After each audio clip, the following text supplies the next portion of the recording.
What's up guys, welcome to Voicey here. This is your host, Captain Zach, and today's subreddits are r/IDontWorkHereLady and TalesFromRetail. Don't forget to like, subscribe, and hit that bell to never miss an episode. This story's called, Yeah, I'm Here for the Reunion. I don't work here, Cousin Grace. So this happened back in 2012, and I still remember the events pretty well. There is no real backstory, but I should mention that I come from a conservative black Southern Baptist family. That I rarely see, so I can understand what happened. So I'm very liberal, Wiccan, don't listen to any rap in general. People say I act more white than anything. Now on to my story. One of the cousins that I'm closer to was going to be hosting the family reunion. We live in the same city, so I agreed to help her out with the setup and breakdown. On the day of the family get-together, he picks me up and drops me off at the hotel that was hosting us. See, I was the only one there, so I set up my computer to the sound system. I was blasting Metallica, Lamb of God, and my massive collection of metal and hard rock while I worked. At some point, my family members start to arrive and just give me nasty looks. While I could tell they wanted to change the music and complain, they left me alone.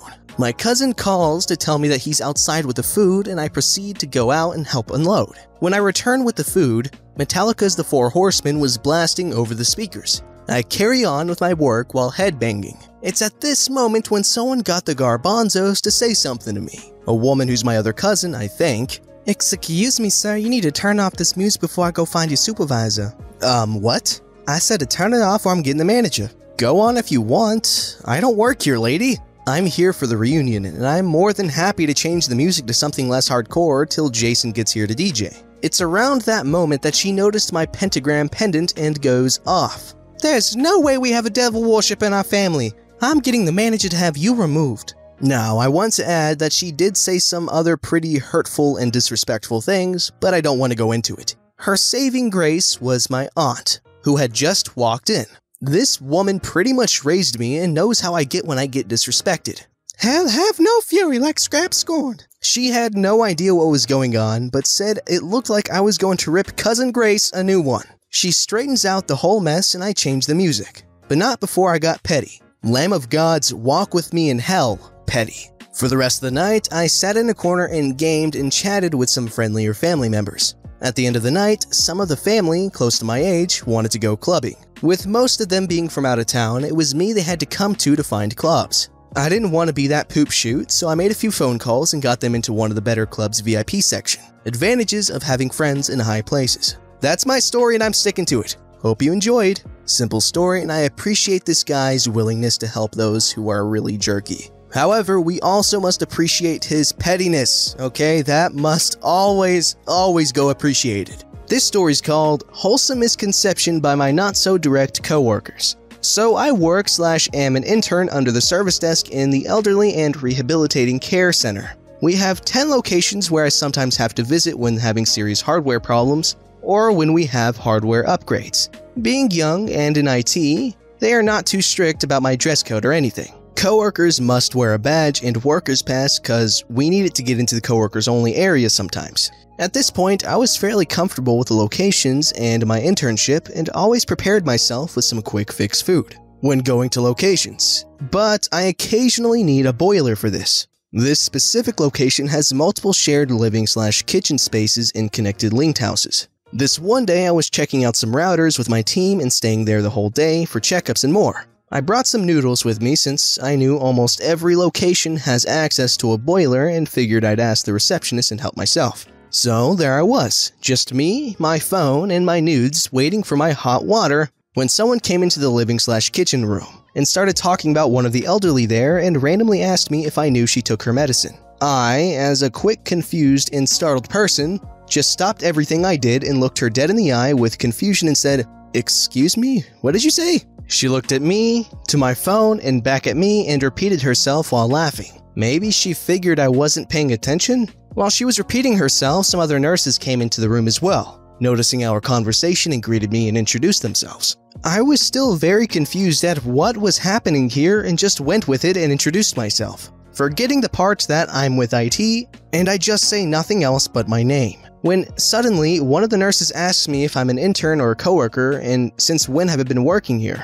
It was at this point where I noticed everyone was wearing a light blue blouse, some jeans, and a badge. I'm used to nurses wearing white or light blue uniforms, so I wasn't prepared for this one. I was actually in my casual clothes, dressed close to all the nurses there.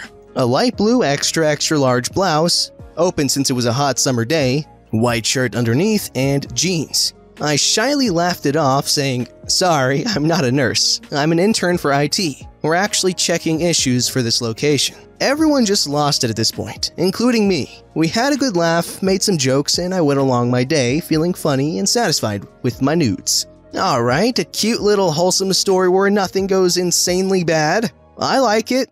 Alright, this story's called, "I was on my hands and knees looking at the price." I manage the front end, sometimes the entire grocery store. Monday is normally the day I make up / type in the schedule so I'm not on the floor a whole lot. I had just bought my lunch and was walking back upstairs when a cashier called me over to help. I don't mind really, most issues I can fix in a few seconds. Customer had grabbed the 30-pack of toilet paper, which was $20.99 instead of the 22-pack that was on sale for $8.99. A sale that big has a lot of people buying, so off the top of my head I already knew he had grabbed the wrong one. There's me, "Confused man. Service desk employee.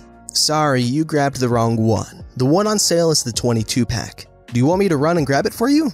"Oh, okay, yeah, that's fine." Now, I'm not entirely sure what happened between when I left and came back, but his mood had shifted. The cashier is the nicest, quietest middle-aged lady who I honestly don't think is capable of speaking in anything louder than a whisper. Okay, here's the right one. This one is the $8.99 one. "No, I want this one for $15.99. I know I saw the price with my own 2 eyes." The regular price of the 22-pack is $15.99. But it's got a big tag on it that says $8.99, so there's actually no toilet paper over there for $15.99. I was just over there, and this one is for 30 rolls, $20.99, and this one with 22 rolls is $8.99. I'll put the 30-pack in for $15.99, but the $8.99 one is still the better value. I agreed to put in anyway just to get him out. "I was on my frigid hands and knees trying to read that tag, and I know what I flippin' saw." Okay, I told you I would put it in if you wanted it. Do you want the 30-pack for $15.99? "Yes, I do." So I put it in and walk away. If you thought the story was over, just you wait. He has 3 gift cards. 2 of them only have a few dollars and the third one has the full $50. So he puts in the first 2 and still has $18 left to pay for the rest of his stuff. I had almost made it to the staircase to go upstairs when I heard the cashier saying, Sir, you haven't finished paying yet." So, because she's probably already horrified and confused by this guy, I figure I might as well go tell this guy to finish paying. He had stopped at the service desk, so while he's there I go up to him and say, "Sir, when you're done here, you have to go back to the register. Your payment didn't complete." "What the flip do you think I'm doing here? I'm paying for my stuff right here." "No, this is the service desk. You can't pay here. You have to pay for the items at the register it was rung up on." Now, the service desk employee is very confused because she then turns to him and says, "All you told me was to check the balance on your gift card. You have $50 on it. You can't pay here." "Why can't I pay here? This is a register, is it not?" "Well, yes, but you didn't ring up your items here. Your order is on register 4. You need to pay over there." "This makes no flippin' sense. I just want to pay for my items." You use 2 gift cards on register 4. You can use that one to pay the rest of it. He then proceeded to walk past the register he was supposed to go to, and then I remind him again that he was supposed to go to register 4. I just wanted to eat my lunch. Oh my gosh, man, I don't know how retail workers don't curb stomp every other customer they get. This is ridiculous.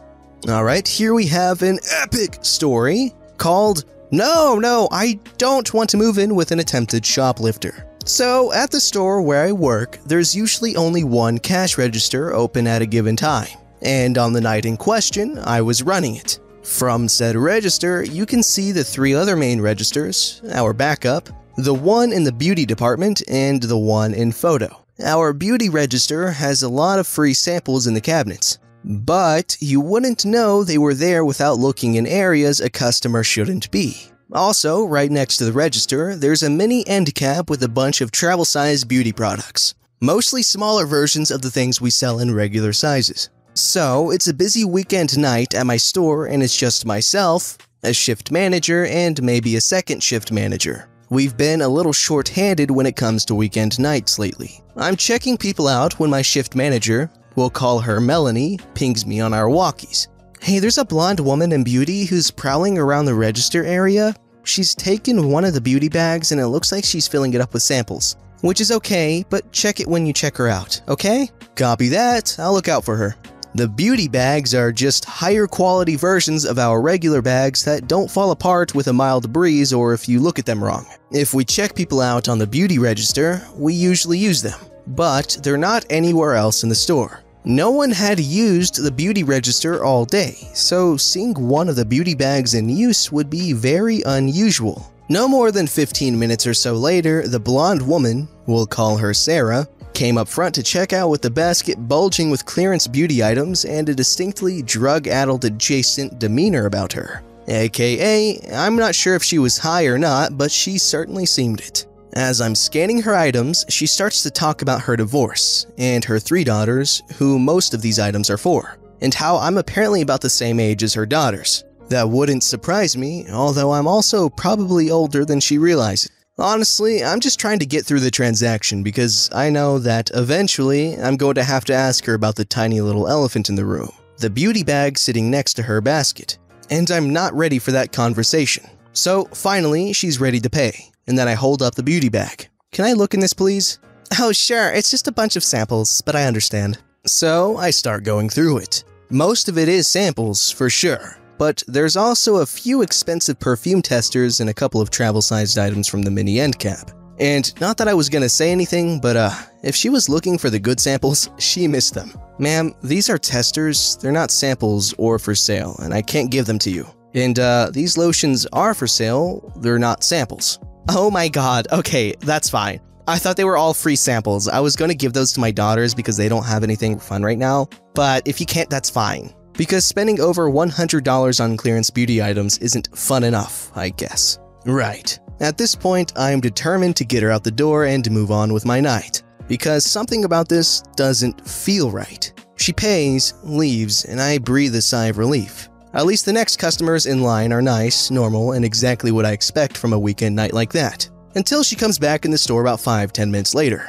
And then that's when it takes a turn toward the bazaar, jumps the guardrail, and goes careening off the cliff. "So I wanted to ask you a question." Internally, I say, "Oh god, what could she possibly want?" "I told you I was getting a divorce, right?" "Yeah, you might have mentioned something about it."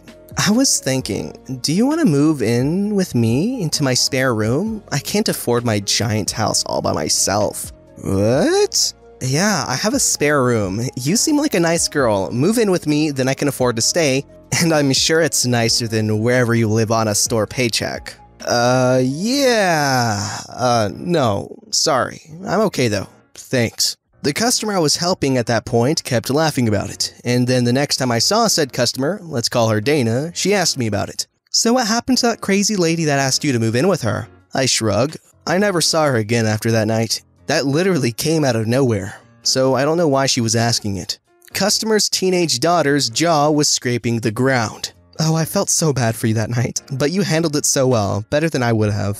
I would have slapped her." And the 3 of us laughed and they went on their way. I hope I never see Sarah again, but I'll always remember her as the customer who tried to make her cashier her roommate. Sheesh. The only roommate I want right now has 4 legs, a tail, and is currently curled up at my feet dreaming of salmon treats. Okay, yeah, story interesting and all that, but okay, that last bit is really creepy. What kind of person has 4 legs and is curled up at the feet of another person whilst dreaming of salmon treats? Ah!